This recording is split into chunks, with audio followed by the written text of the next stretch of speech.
Hey folks, welcome back to another episode of JavaScript Jabber. This week I'm your host, Charles Max Wood, and we are talking to Delaney Gilliland. We're going to be talking about how everybody's doing the front end wrong and how it's super slow because we all do it wrong. So do you want to introduce yourself and then we can dive in and talk about how we could do it better? Sure, yeah. As you said, my name's Delaney. I have a kind of a weird background. I've done a lot of stuff in game development, military applications, and all that. And I've always found that the web is an amazing sandbox for doing security and deployment and stuff. It's almost its own little OS. And I love the ideas of it. And I've done some pretty big applications in it. But I've always had this weird itch that things are being done wrong. I really had issues with spas and how you're basically sitting down all your state in JSON and then recreating the world each time you do an update. And so I started getting into hypermedia and the HTMX stuff, but I ran into issues with that too. And long story short, I ended up with my own framework called Datastar that is trying to solve all those things of being there's the line of like the MPA style of HTMX, and then there's the spas. And I think we really are on a different plane. We're doing stuff that's not in between. We're doing both and more. So okay, I could talk about it. Yeah, it makes sense. My weapon of choice in this space is Turbo, which is part of Hotwire, and it does a lot. It doesn't do exactly what HTMX does, but the same kind of idea where you're streaming data back and forth, and you only re-render what you got back, and it sends back HTML instead of JSON, and so it doesn't have to go and figure out what all of your components are and then redraw it like React does. Well, if you've used Turbo, then I've already worked with Mikhail and the guys over at the Turbo team to work on a new version of the morph stuff. So we actually use morph DOM. Mm-hmm. Yeah, we have our own version that we started from working with Mikhail. In fact, he was on our podcast a while ago, and we worked on that for quite a while. But we have the fastest morphing strategy in the world. So if you've already used Turbo, are getting some of the benefits of the work that has been done in Datastar, ironically. Oh, interesting. So it sounds like there's a story here, right? Where you're saying, hey, I wanted to do a thing and the tools out there were not the best tools for it, or I thought there could be better tools for it. Do you kind of want to just back up and give us some context on where this all came from? Yeah. So I was working on a project and it ended up being in Vue and mostly 3D. So the project was basically a military thing where we sent every radar blip from every radar station in the continental United States in real time to the browser. And they wanted to be able to scrub back in time over an hour, like live. Right. So you're talking about 1 million updates per second, about 900,000 updates per second, and being able to scrub to any point in time within a second to any point in time. So that's a hard problem. If you don't know, like, that's a lot of buffers and a lot of GL stuff. And so I'm mostly a web guy, my background's in 3D. So I was knocking that out and I was like, man, there's got to be a better way. Because I'm basically sending, with spas, you're sending the entire state of your application to the front end. All your state lives there. And then you're trying to keep the state of the back end and the front end in sync. Right. Long story short, I started searching around more to do different things. HTMX, I thought, was a really interesting idea in that it's going back to kind of hypermedia of the 2000s. But one of the things I ran into is that A, it wasn't fast enough, and B, it didn't include things like the morphing out of the box. So I was like, well, why isn't that included? And then I was like, well, I want to be able to pick and choose because some of the choices they made, I didn't think were very good. So I wanted to have a plugin system. They have extensions, which means you can add stuff on top of HTMX. Right. But you can't replace anything in HTMX, right? It's just one big 5K file and you're kind of left with it. So I went through and said, okay, if I was writing a game engine, but for the web, what would that look like? Everything being module, everything being kind of an ECS style, like a different way of looking at it from a data-oriented perspective. And so once I started getting into it, over time, it basically morphed into its own thing. But in Datastar, for example, everything is a plugin, literally everything. And one of the major plugins that we have is this thing that does server-side events. And people really have not understood server-side events. And they think it has to be a stream. It has to be this extra cost thing. All it is a chunked response. And that's it. That's literally all it is. It's a data type, which means as soon as you can send down a response with a data event, you can send down signals, you can send down elements, you can send down different parts of the page. So things like HTMX, it's a kind of it's not the norm to say, I'm going to update this part of the page or this part of the page, or I want to append this signal. I want to merge this thing. Like you kind of do a whole, just the way it works doesn't kind of jive with what I wanted to do. So I basically just sat down and started writing out these pieces. And lo and behold, ended up being way smaller. So for example, we include the fastest signal library in the world. It's built off alien signals, if you're into that space at all. And we have the fastest morphing library by far, and we're 10 kilobytes. Wow. Yeah, the whole thing. And so it's a pretty crazy thing that we basically just, if you don't rely on other people's library, everything's, there's no NPM, there's no vendoring. It's just all written for those specific needs. So every plugin is completely independent, and it makes it so that it's really fast, really small, and really tight code. And then you don't have to think about it anymore, which is kind of a neat thing. And also, we're the only one that's really relying on the specs. So there's a thing that's built into the HTML spec called Datastar, which basically allows you to put data attributes. So Datastar is just hooking into that and reading up the key value store that it gives you, and then implementing its own modifications and stuff. So basically everything is like data-class, data-on, data-load, these kinds of things. So we're living within the spec. So it's not that we're trying to replace it with a whole new SPA framework or something. We're literally just using the things that are already built into the browser, which means that we're very small and very fast. Because the fastest thing you can do in JavaScript is not do JavaScript. True. So I guess, seeing this particular use case, where you've got millions of, blips on radars across the US and, kind of doing a lot of that real-time stuff, which I think is a different thing. You probably handle a lot of that on the back end, but then making it all show up the way that you need it to on the front end is the challenge we're talking about. Is this something that you would recommend just for people who are doing that kind of a thing, or is this a better fit for other problems as well?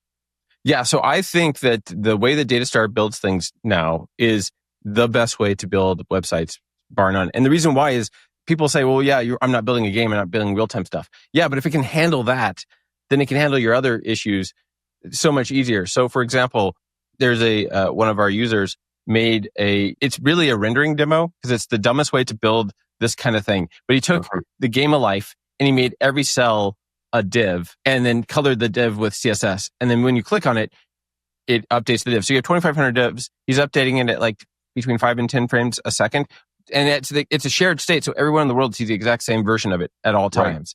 Right. And it's rendering in like 8 milliseconds. So if it can handle 2,500 divs, so it's fast enough that it's just a non-issue for what you're doing. And the other thing that's interesting about this approach, which we can get into, is that he's not sending down new, like if you were doing that in a normal SPA, you would be sending down JSON all the time. Right. He's sending down the finished HTML, but the thing is, like for example, in a game of life, it's not that different from the last approach. So he's getting between 400 and 500 to 1 compression ratios with no extra effort. So he ended up being on the top of Hacker News on a $5 or $10 machine, and it ran fine. Yeah, that makes sense. Because essentially what you're doing is you're saying, instead of here's the whole game of life board in visible space, you can just say, hey, these handful of ones are the ones that got updated, right? Changed color. Well, so here's the thing that's really nice is that he's sitting down, in that case, all 2,500 divs, because it's a 50 by 50 grid. Right. He's sitting all of them down every single time. Oh, really?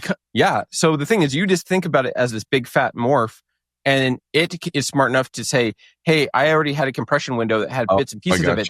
So you mentally can think of it as a DOM does. Yeah. That's what the morph DOM and also the Brotli compression and all these things. Like we've thought about this stuff at a deep level where we can send down things. So if you had a board that, how in Game of Life, if it's just sitting there, it kind of switches between two states. Like if it gets to a stable state, that changeover, since it's already in the window of the Brotli stuff, is like 12 bytes. So sending down 2,500 thing is just a 12 byte change. So depending on how much data that is shared in your updates, you can get these crazy compression ratios. Like we've seen up to 4,000 to 1 compression. So it's better than WebSockets because you get all this compression stuff. And you get the proper headers and cookies and all that stuff. It's better than standard CRUD stuff because you're halving your polling. So instead of requesting something and getting back and requesting something and getting it back, we're halving that RTT because we can just send down as we decide on the back end when you need it. So you can send it every second or speed it up or slow it down. It does not matter. Everything else works the same. So it is by far the best way to build any website, and I will take on anyone with that challenge. So let me kind of back up a little bit because I know that a lot of people, if they're doing front end. So, and to give you a little bit of a context, I mean, my weapon of choice, again, like I said, is the Hotwire stack. So I'm usually using something like Stimulus. And so, and it you're talking about the data attributes and stuff, and Stimulus just basically gives you a convention on top of that to scope your changes and to track your events. So I guess what I'm wondering here is, you've talked about a game of life. You've talked about, so those are both kind of visual things. I mean, I guess the one is kind of a poor man's, pixelated thing. And then the other one is like a full on, what is it? Just a graphical, visualization of the radar and things. So is there a data driven, dashboard or user interface or admin panel or something like that that's been built with Datastar? Yeah, the thing is, I work at Synadia on Nats as a day job, and so I'm building literally that right now as a real-time dashboard thing for all the interconnected sets of contexts on global superclusters. That's what I'm working on right now. So I can tell you, by far, it's the easiest way to do that because you can think of things in these large, basically think of it in immediate mode. If you've ever done game development, your UIs are generally, they're so interactive that it doesn't make sense to hold on to state because you're basically re-rendering the whole thing in a new state every frame anyway. So the immediate mode is more the style of Datastar, and it is by far the simplest way to build those kinds of complicated dashboard. If you go to the website, Datastar or data-star.dev and go to, for example, the DBmon, like that's not like it is interactive, but we're actually updating that dashboardy thing in microseconds, not milliseconds, not seconds like you're used to seeing in a dashboard. We're doing it in microseconds. So we're able to make updates to the backend, make it very efficient, and actually make shared state. So one of the things that I think is going to be coming in Web 4.0 kind of thing is much more collaboration. And the idea that all the state should be living in the right place, which is most primarily the backend, means that everyone can have these collaborative shared states. And it's actually cheaper because you're sending down just the parts that have changed. So it's way faster. Right. So what does the approach look like then? So let's say that I'm like, all right, well, I use Rails on the back end, but, so I'm going to use I'm going to use Rails on the back end, or maybe I'll use Node or something. I don't know. But, so I set all that up. I have ways to get data from my back end, from my front end. So what does the workflow actually look like when I'm building this out? Sure. So if you've already used if you've already used the Turbo stuff, basically you could start with a skeleton page that just says, hey, here's my layout and here's IDs for things I want to hook into, the same kind of way that Morph works. You do the same thing, except for now you're basically, all you do is when you send back these, we have SDKs to make it a little bit easier, but it's literally just a helper on top of SSE. You'd say, I want to patch element, and you give it an element with an ID. That's it. That's all you do. Everything else is handled for you. It knows where to grab it, what to update, how to morph. So the defaults are, if it has an ID, I'm going to select on that and grab that ID, and I'm going to morph by default. So in most cases, that's all you do. You just send a patch that says, here's the new stuff for that area that has an ID, and you're done. And the nice thing is that most of the state in the backend becomes really, really simple because you're just sending down when things change. So your locality of behavior, instead of saying, I'm trying to build up a JSON object to then send down, you're saying, I got something from the database. And what I do is I literally get the row from the database and then I render on the next row. I render, I get the data and I send it to the template library, and then I'm done. The locality behavior can be the same line. Right. So you use a template library on the front end, or do you? No, in the back end. That's because the thing is, it's up to your back end. I tend to use Go most of the time. It has a lot better tooling than C for, web kind of stuff. And so, I just have Temple and I have Temple components, and you render the stuff and you send it down. That's it. It's very simple. We have SDKs in, I think, 12 languages to make this easier so you can just get up and running quickly. But the nice part is, Turbo and HTMX have the idea of sending stuff in the back end. I think that's a good idea, a general thing. But the problem is they don't have the concept of signals and reactivity and things on the front end. So Datastar also includes things like data class, data style, data on click, all the signal libraries, data computed, data effect, all the things you need to build front end stuff. It's up because there's times where there's client side state and there's times when there's not. And being able to know which is which makes it a lot easier. Yeah, that makes sense. So to talk through some of this, when you're talking about the front end state, you don't need a state library because you just put it all into the data attributes and you just update it as you go. Yeah. So which there's is super one familiar to me with Stimulus.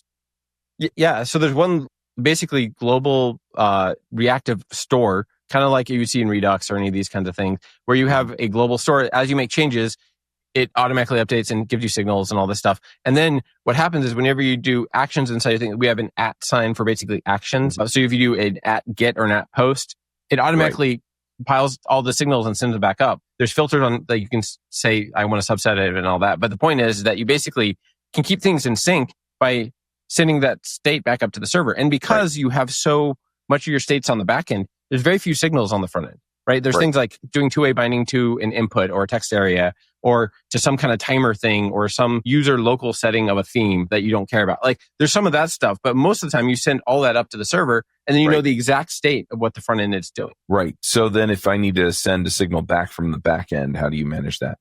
So with the nice thing is that we support all of it, again, in 10 kilobytes. So if you want to do a request against an HTML page, we'll morph that in. If you do it against a JSON object, we'll morph that in. If you do it against a JavaScript object, we'll execute that JavaScript for you.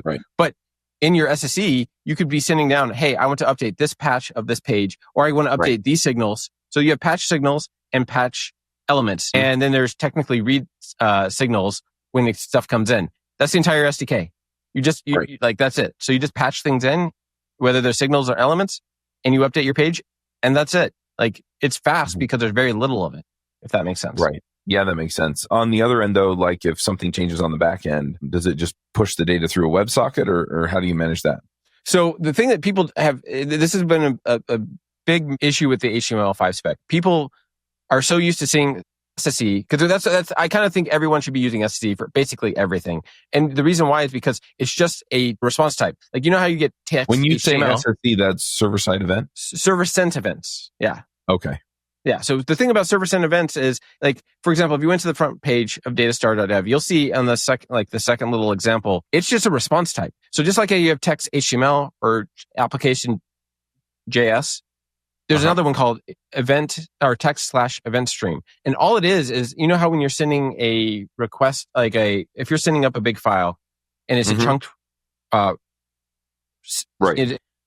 SSE is the same thing, except for it's a chunked response. So it's still just one request response, but you're basically leaving it open and saying, when there's a set of new lines, flush the buffer and send what I have so far. So you can, so it's just a standard fetch request. There's nothing special about it. There's no, that's the SDKs are to just help you set up the flusher and all that stuff, but there's nothing special about it.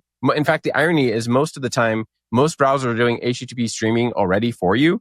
You're just getting explicit control of that. So it's just an event type and you're just saying new line, and then you're saying flush, like my response to the network. It's basically what's happening. That's it. There's nothing special. There's no WebSockets. There's no sticky sessions. None of that stuff. That all goes away. It's just a standard web request. So that makes sense. It's easier. So are you managing that on like a service worker or something, or? No, it's just native in the browser. The thing about the service worker stuff that I found is that it can add a bunch of issues around having that extra thread. Can cause a bunch of issues with the UI and trying to get things back and forth. Like all the benefits you're supposed to get from it, you don't. Like you just don't. And the thing is, we're so fast. Like if you go ahead and look at your net, like if you're running a Datastar website, like if you go to, like, for example, dbmon, which is doing stuff in the microsecond, and you actually click your performance tab and look at our renders, they're such tiny slices that you're gonna laugh. Like it's just a non-issue for most anything that you do. Yeah, that makes sense. So at the end of the day, I'm just trying to visualize how this works. I mean, I kind of have it in my head, but I guess I'm wondering on the other end. So with something like React, you have React components and things like that. You don't need any of that. You just render all that on your back end and ship HTML. I mean, the beauty is that you still have components, you still have things, but they're next to your database most of the time, right? Like you're just changing from your database directly to the thing you want to render. Like that's easier in every way. Like all the RSC stuff is a nightmare. All the Abernoff stuff around Tale of Two computers, all this stuff is completely misguided. And that's the thing. I think it's the fact that I don't consider myself a web dev at all. Like I just happen to use it as a tool, but I'm a lower level guy. Like I feel much more comfortable in GLSL shaders than I do in browsers. And I think it was just that people have been going in the wrong direction for a long time. You have very smart people solving completely the wrong problem. Right. And if you solve that problem, it can be very small and very efficient. The browsers are really fast, but the thing is, it's the C++ and the lower level stuff that's fast, not the JavaScript. Right. So at the end of the day, if you do have a performance bottleneck with this, it's going to be on your back end and its ability to respond quickly. Yeah. And I mean, I've tested it out to like 40,000 connections on actively live in a Go backend. I think a lot of times the problem is JavaScript developers tend to try to have a full stack to try to keep, and I think it's not a bad thing. It's just that it's because they're trying to keep track of state. Whereas if they care about performance, pick a lower level language, pick something that's faster. Even Bun with the Zig stuff is a better choice than what most people do. Like, that's where I want to see people go. And it's not like the JavaScript goes away. Like, if you're doing a charting or some kind of 3D engine thing, you're still, in our world, you're still writing web components. Right. You still, you're actually embracing that. Whereas in the normal SPA world, web components don't make any sense. They just don't. Like, I already have my state in my front end. Why do I need to share it with some other project? Like, why do I care?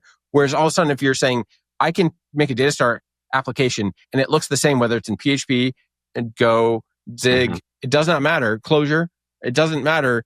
All that looks the same. Then web components, now you can have a shared library that every web developer is using with these web components that you're driving with Datastar. So it's props down, events up with web components. So you just drive it with Datastar. Now you're all on the same page. All your templates look the same with web components now. Whereas the current status quo, it doesn't make sense. So I guess the other question that I have is, let's say that somebody adopts this. I'm a big fan of the idea of somebody being able to like build and keep track of all of this stuff on their own, right? It's like, hey, look, I work on a team. I think most people do, but on my own projects, right? I want something that I can just maintain myself, right? Without having to build a team and, face all of that complexity and keep track of what everybody's doing, right?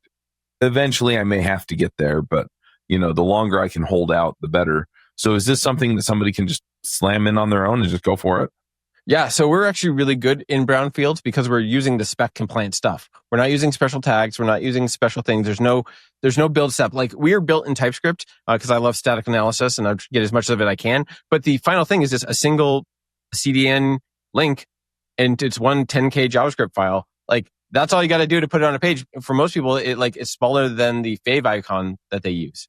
Like, so you just drop that on your page and you can get to work. And the thing is, it's a spec compliant thing. So if you just say, I just want to use it for the data class. In fact, like, person that run the podcast was actually using us instead of Alpine for their HTMX stuff, even though we completely replace it. Like, it's one of those things of like, sure, you can. It's actually smaller than Alpine and it does all the stuff Alpine does as well, and all the stuff that Turbo does, and all the stuff that Stimulus does. So, like, yes, you can start dropping it in and then changing out things as you see fit. So there's real value in that, in my mind, is that it's meant for brownfield. And if you can start from fresh, then you're just going to be deleting code.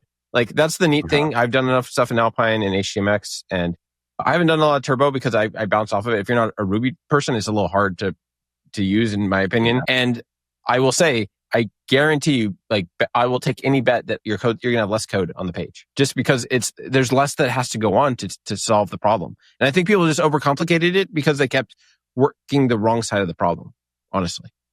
Well, one thing that I've seen, just speaking to that, as far as working the wrong side of the problem, is that a lot of times we come from the context of the wider web world. And so we look at it and we say, okay, we have this solution. How do we make it better? Instead of saying, we have this solution, okay, we've banged on it, we've made it better, but if we had these underlying things different, then the whole solution changed and it got better. And so, yeah, I think a lot of this just kind of comes from the momentum of the web world. I'm kind of curious, you mentioned the plugins, and you've also mentioned like just pulling it in from a CDN and not using NPM. So a lot of folks, yeah, they have a build step on their front end. So they pull in and then they use something like Webpack or Vite or something like that, or something, whatever. In the Rails world, we've kind of embraced import maps. And so I'm just curious, you're saying I don't do any of that stuff? Don't need to. It's a non-issue. We have a version, we have started doing a pro thing, and we can talk about that in a bit, but I have a bundler built in, and because the web app is actually built in Go, I just use ESBuild as a library. So Vite and all that is using ESBuild under the hood. Yes. It's a lot faster, not doing any JavaScript and just using Go directly. Like, for me, it's just a library thing. So we actually have a bundler built into the page when you log in and stuff. So you can actually do all that stuff and make exactly the version you need.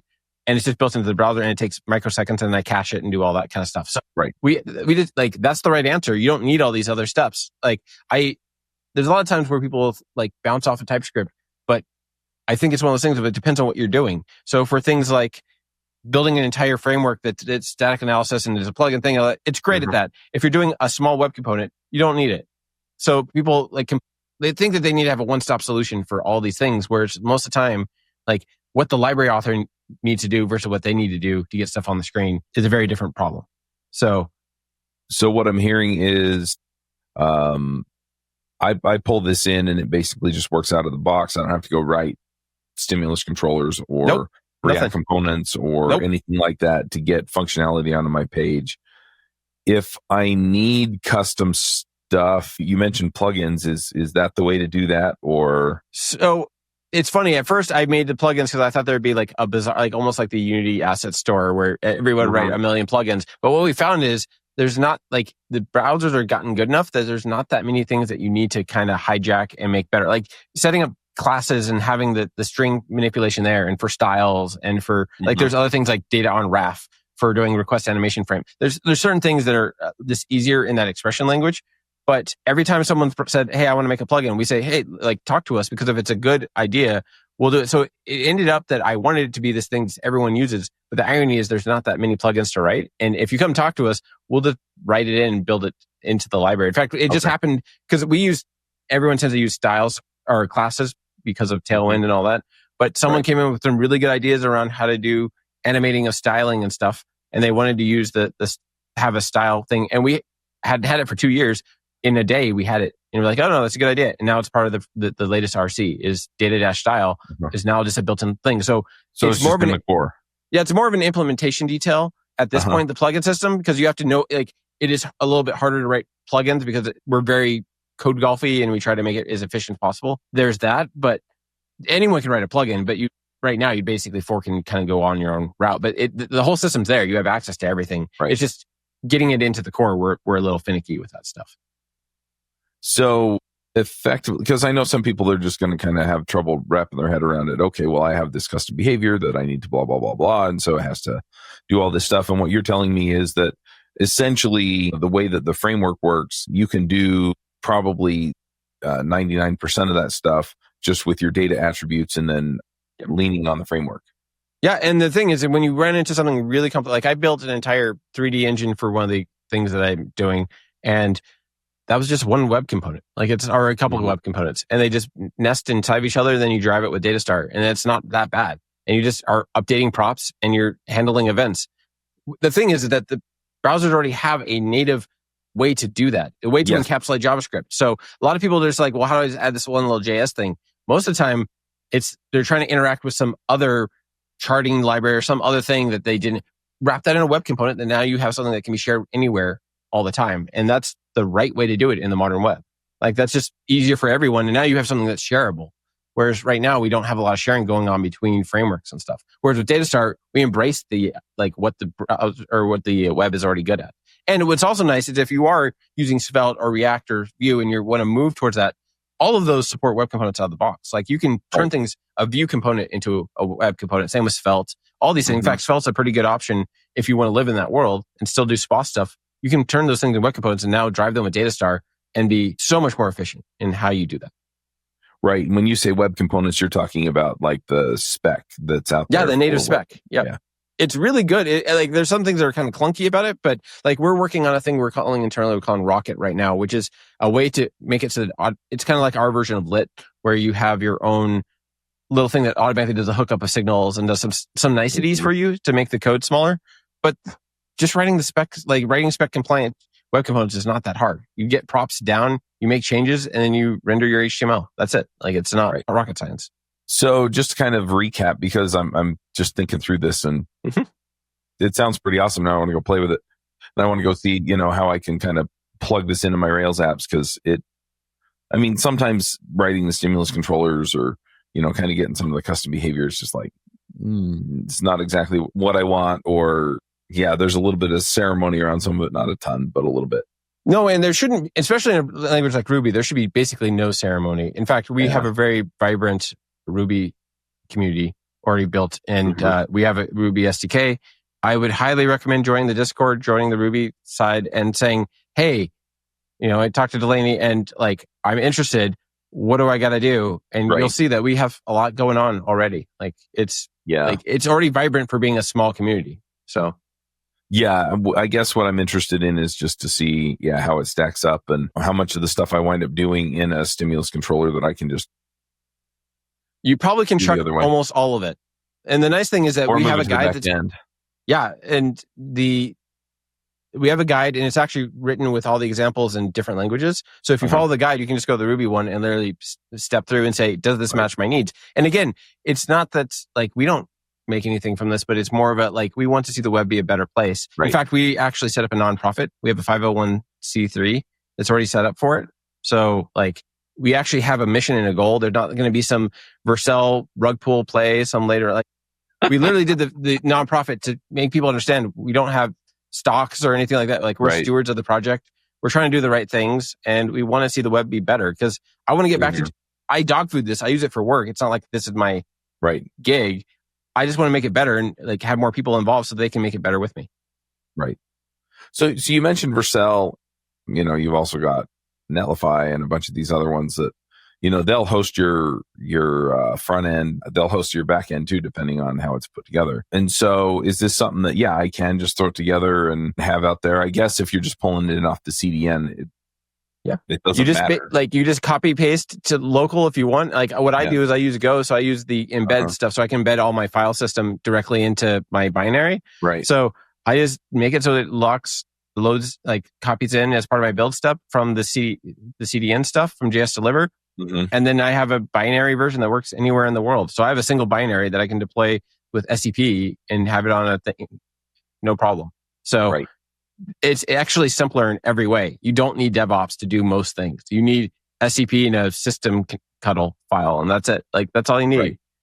So it's simpler, but it works in the big scale teams too. Like, yeah.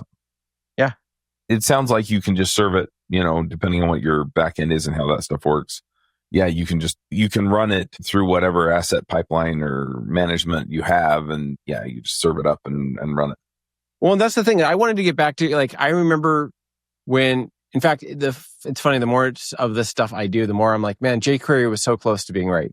Like, it had a lot of these ideas, but it got so monkey patched and so crazy because the problem is that the data-star attributes weren't there. CSS nesting wasn't there. Like, it was the best version of its time, but we were so close to something that was really valuable because you just like throw jQuery on the page, you make the changes you need, and then most of the stuff was in the back end. It's like, that's pretty close, but we kept saying, well, we want to do more and more in the browser. And part of that is, at the time, you had like, for example, Glassfish in the Java world, where every request was its own thread, right? And that was like, you couldn't wait on the server. It was like seconds of time between. Right. Now you can have 40,000 connections per core on a normal like async server. Like the problem is that things like HTMX to me are yearning for the style of the 2000s, but I want some of that style with all of the features of now. Like people don't realize that we've gotten a lot better, and I want to have that betterness.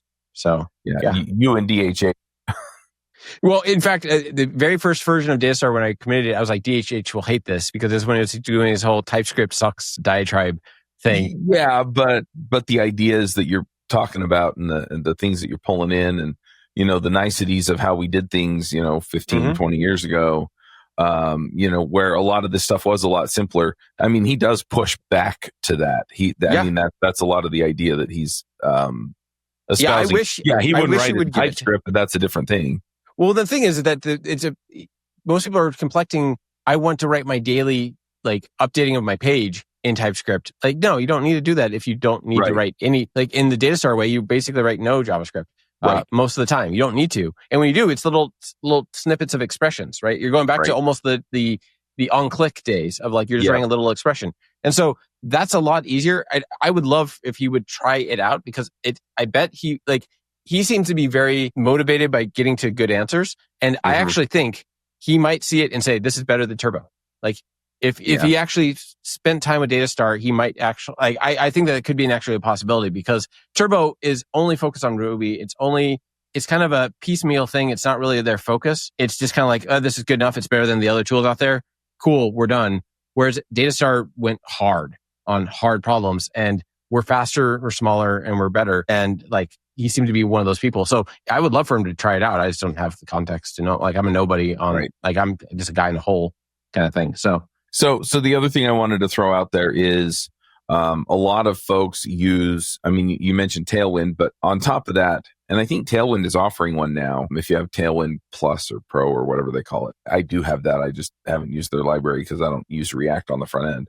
But they have these component libraries, right? And so it's you've got your accordion drop downs, and you've got your menu stuff, and you've got you've got your scrollers and all that stuff, right? And so what you're advocating, if I'm understanding correctly, is you put all that stuff into a web component, and you build the behavior, and then you make it do the thing that you want it to do. So that's a great question in that, like, okay, like how do you do stuff with it? Like, great, you got the base stuff. How do you do things? So one of the things now that Datastar is done, V1's out. Technically, we're in RC, so in case the SDK authors need to change something, but it's at V1. And so now that that's done, we can start building things on top of it. So it's not like Datastar, as we actually literally created Star Federation, which is a set of tools and things. Because I do want to make the web better now. Like, even though I'm not a web guy, so nerdy. I know Star Federation. It's great. It's actually Star Federation is the actual nonprofit name. Oh, nice. It's the best, dumbest name. But the thing that's interesting, at least from my perspective, is now that we have this foundation, we can build some really interesting tools. One of the tools that I'm building right now is called Stellar. And I think it's a Tailwind killer.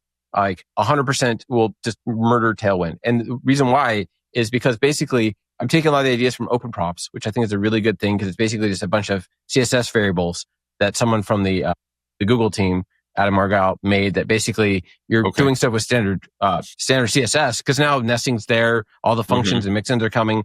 CSS has gotten a lot better. So just use variables to do a lot of things you were doing in Tailwind. So it's a mixture between Uno CSS, Tailwind, and OpenProps. And basically what I'm doing is I'm building a live editor where you are making changes to all the kind of things that you would do in Tailwind config. You actually have a live editor. It's actually going back to the server, and depending on what you've changed, automatically has caches of all the stuff, and then generates the styles and stuff on the fly. And then at the end, basically gives you a full set of variables and all the configs and all this. So you actually are able to play with it live in real time, even though it's going back to the server. Because we cache everything, we can actually make it really, really fast and say 304 has not been modified, all those kinds of things. And I'm making it, and it's going crazy fast. And you can basically point at this thing from anywhere. And now you have a full CDN version of Tailwind with no build, no setup, works in any backend. That's where I think the future is going to be, is getting this collaborative stuff that is shared. And you can't share stuff if all your state's in the front end. That's just like the local first thing to me, I think is a hot nightmare. Like, it's just the wrong approach to the web. It's not that if you want to do that, go do native. Like, there's nothing wrong with native. I'm like a game guy. Like, I like C and C++. They're great at that. But the web is not that. The web is about sharing, collaboration, and only having the state of your page at that time. That's what the whole hypermedia thing was about. Like, not APIs, not JSON. So, okay, I'm not sure if you completely answered the question, though. So, you do have these different components that have different behaviors, right? And so, is your approach to that just to put them into web components, or if you need to? Most of the time, most of your components actually live in your backend, because it's about what state I'm changing in my like. If you're taking about a database like row and you're saying I'm updating something, all the state is right there. You shouldn't have to send down JSON. You can just send down HTML. And the irony too is that people don't realize this: HTML is much more efficient to create and send than JSON. And what I mean by that, from a technical standpoint, for anyone that doesn't know, is like with JSON, you're basically for most languages, you're reflecting through and creating a tree structure. So you're making this tree structure, whereas with HTML, you're just having static pieces and you're basically filling islands. So you have these big, large buffers, and you're able to update things way faster. And if you're using the compression stuff we do, where you have like Brotli windows or zlib standard or Z standard windows, all that stuff is already in the buffers. So now you're getting really, really fast. You're getting between 200 to 2000 to 1 compression ratios, and it's not recursing a tree. So you're still making components, but you're making them mostly, the locality behavior becomes the same line in my world. So that makes a huge difference. Right. That makes sense. And then as far as, some of them are just visual things, so you got like your drop down menus and things like that, so you put those in, and with those, you're literally just adding and removing CSS classes. And so you just put that into your events and your data attributes, and it just does the right thing. Yeah. So when you have, like, for example, you do a data class, and then you give the class is open, and then you hook that into a signal. Done. Like, and then if you toggle that, you can toggle it from the back end, you can toggle it from the front end, you can do all kinds of stuff. Like, it just simplifies that because you're just hooking into the signals properly. It makes this little expression, and you're done. It's a lot of what Alpine was doing from the front end side. But it's way more efficient. I've seen that in, there was another one too that anyway. But, but you don't need VDOM to do that stuff. And you don't need the way that Alpine is doing things. And you can actually be a lot smaller and a lot more efficient. But that's true because you're just directly poking the DOM. Yep. It's just DOM events. Yeah. So, yeah, that's cool. Well, my calendar just told me that I have a meeting for my day job here in like 7 minutes. So if people want to go check out Datastar, you said it's data-star.dev. Yep. That's the website. Go check it out. Right. And then you said there's a Discord channel as well, and I'm assuming. Oh, yeah. No, we have around 1,200 users right now, maybe a little bit more. So, yeah, and it's been growing. On the website. Yeah. You can join the Discord is like on the main page. Let us know if you have any questions. But, yeah, it works in every language. And if you have questions, come holler at us. We're happy to help you. Cool. Yeah. Well, so we do have a segment at the end of the show. It's called Picks. And we just shout out about stuff we like. So I'm going to jump in and I'll do some picks and then I'll let you do some picks. My first pick, I always do a board game. My wife and I, we went on a trip. We had our 20th anniversary in March and we couldn't quite get out for the trip we wanted. And so we did it a week or so ago, right before the 4th of July. And one of the games that we've been playing, some friends got it for us. We watched their kids while they went to a board game convention and they brought it back for us. And so we've been playing it. It's called Gloomhaven, Jaws of the Lion. It's very good. Yeah. So they were telling us they've played all three of them, I guess. There's Gloomhaven, Jaws of the Lion. And then Frosthaven. I guess a prequel and then Frosthaven. And so yeah, so this is our first foray into the Gloomhaven world. I've played D&D before, but my wife really hadn't even done that. So we've been playing that and we're about halfway through the 4th scenario. That's the only complaint I had about it was that the scenario took longer than we had. And so we kind of had to like move the whole table aside. Because we didn't want to take it down. But that said, it's been a lot of fun. So if you kind of like D&D and you don't need a dungeon master, game master, it just kind of sets the scenarios up and you follow the rules and you fight the bad guys and complete the scenarios. And it is really fun. And we've really been a fun game. So yeah, they actually have a Steam version, just so you know, that you can actually run as well. That's actually really solid. So you can get the Jaws of the Lion stuff on that version as well. I'm a board game nerd as well. Oh man, yeah. One of my daughter's friends is way into board games, and so she and her friends were over here, and he wandered into our pantry where we have half the pantry full of board games, and he was just, yeah, we have plenty, and I get together with my buddies and we play every week. So yeah. Anyway. So that's a fun one. And then other picks, I just picked up some new microphones. I'm going to grab the box. So these are the Rode, if you're watching the video, Wireless Pro. It has 2 receivers or 2 transmitters with the lapel mics and then a receiver, and they're awesome.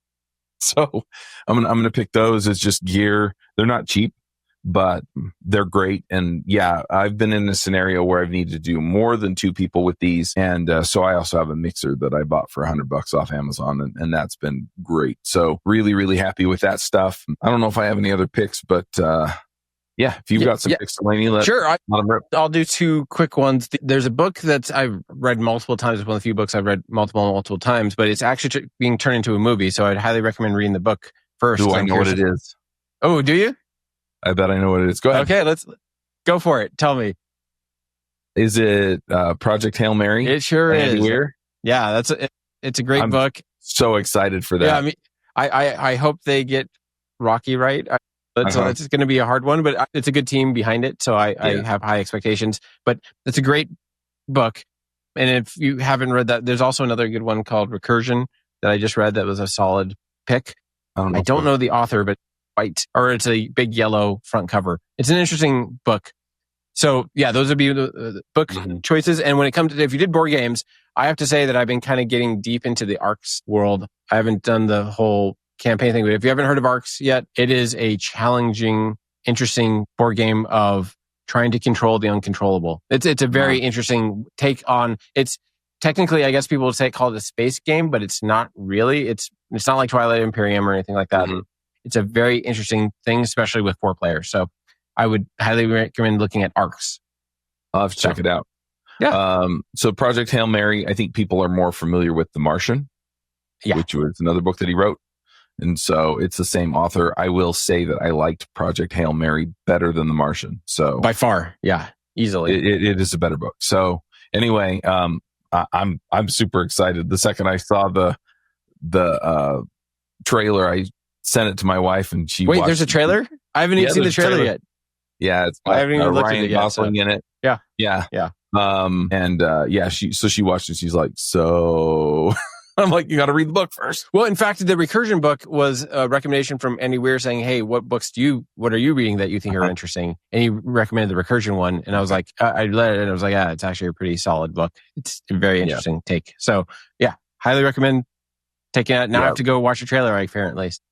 Yeah, I had just gotten off of a Terry Goodkind binge doing all the Sword of Truth books. And so I wanted kind of a different pace. It's like, okay, I've kind of taken on a ton of this. Like, I read everything that Brandon Sanderson writes, but I can only do like 5 or 6 of his books. And it's like, okay, I got to cleanse the palate with something else. Right. So that's what this was. I saw the trailer, and then I just started listening to that one on Audible. Yeah. It's actually one of the few books that you really want to listen to it.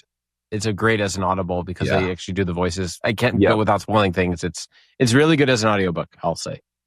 Yeah, the vocals with Rocky in particular. Yeah. All right, good deal. Well, let's go ahead and wrap this up so that I'm not late for my meeting. I'm already late for my meeting. But this was a ton of fun. Definitely something I want to go check out. If people want to follow you on the internet, where do they find you? Datastar. I'm on Twitter as Delaney Gilliland. I know it's kind of hard to say, but if you look for Datastar, you'll find me. Really don't be interested in me. There's nothing interesting going on there. But I will say Datastar has an interesting community now. So come join. All right, folks. Well, we'll wrap up. And until next time, Max out.